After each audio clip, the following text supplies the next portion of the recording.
1975 থেকে 79 পর্যন্ত জাতীয় ন্যাশনাল বক্সার ছিলাম।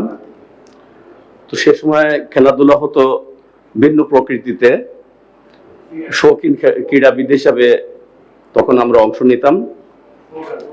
মূলত সব ধরনের খেলাধুলাই হয়তো আমরা করতাম, কোনোটা কোনো সময় ভালো লাগতো ফুটবল, কোনো সময় ক্রিকেট, এবং এক সময় বক্সিংটা ভালো লাগাতে তাতে অংশ নেই এবং 4 বার জাতীয় পর্যায়ে অংশ নেই।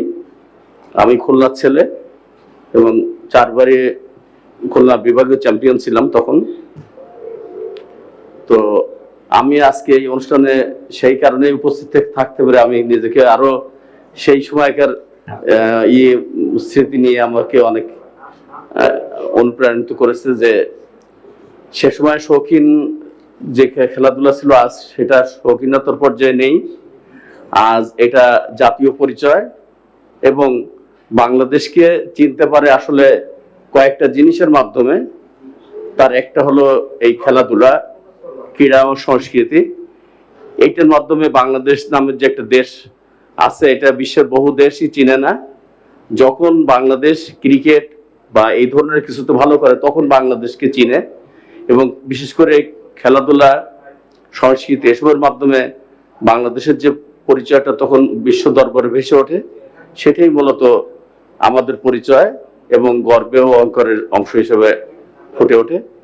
তো আজকের এই মহতী অনুষ্ঠানে মাননীয় মন্ত্রী মহোদয়ের কাছে আমারও আকুল আবেদন, তিনি যেন এই খেলাধুলায় পৃষ্ঠপোষকতা এমনভাবে করেন যাতে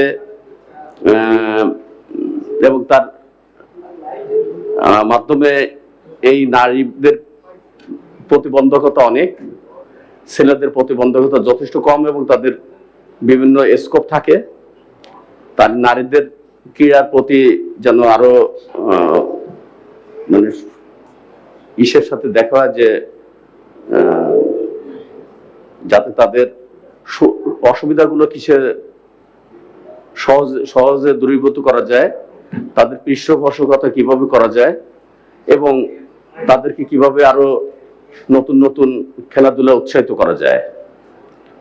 তো আমরা স্ব ক্ষেত্রে আমরা ছোট থেকে আরো ছোট হলেও বা ছোট থেকে আরো বড় হলেও আমরা অবদান রাখার চেষ্টা করবো ইনশাল্লাহ। এবং আমরা চাইবো যে খেলাধুলার মাধ্যমে নারীরা আরো এগিয়ে যাক এবং বাংলাদেশ এই ক্রীড়ার মাধ্যমে আরো সুপরিচিত।